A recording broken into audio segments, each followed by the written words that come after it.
Solve an equation with no solution. And you may be wondering, why are we graphing all these? You know how to do these algebraically. You're exactly right, but later in the year when we're working with exponential functions and quadratic functions, those are really hard to solve algebraically, and sometimes it's easier to just look at a graph. So I understand that looking at this, you'd probably say this is easy to do algebraically, and I would agree with you, but I want us to see this now when it's easy, so when we see harder equations, we know how to do the graphing, and we're going to be looking for the same types of things. So now, there's two different ways to think about this. What I'm going to do is I'm just going to say this left side of the equation is y1, the second side is y2. And now what I'm trying to think of is I want to know, when is y1 equal to y2? And the reason I'm writing it like this is because this is how we're going to use our calculators. So I just want to get in the habit of labeling like this. So now I've got two equations. y1 equals 3x plus 7.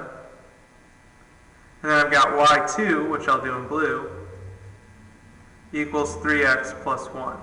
So now I need to graph both of these equations. So I'm going to make my xy charts and get three values for each of them. 3x plus 7 when x is 0, y is 7. When x is 1, y is 10. When x is 2, y is 13. So I'm going to go ahead and plot those points.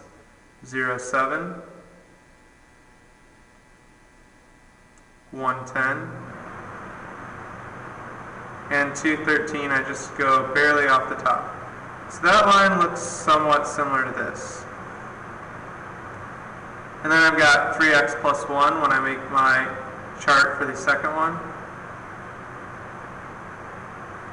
Plug in 0, 1, and 2 for x. I would get 1, 4, and 7. So now I go to 0, 1, 2, 4, 3, 7. Sorry, 0, 1, 1, 4, 3, 7. Then I would graph this line. And hopefully you notice something about these two lines, because I'm looking for where y1 equals y2, which means I'm looking for where these graphs are the same thing. And you notice, basically, these graphs are never in the same spot. I should be looking for the intersection of these two graphs, okay, where they're equal, they should cross. They never cross because they're parallel. And you will notice, we will talk about this later when we talk about slope. They actually have the same slope, that's why they are parallel. But since they are never going to cross, there is no solution. There's no point where these two graphs are exactly the same because they never cross. So if you get two lines that don't cross, the answer would be no solution. And you guys know how to do this algebraically because you probably would have just solved this by subtracting 3x from each side and gotten 7 equals 1, which is a false statement, which would also give us this no solution.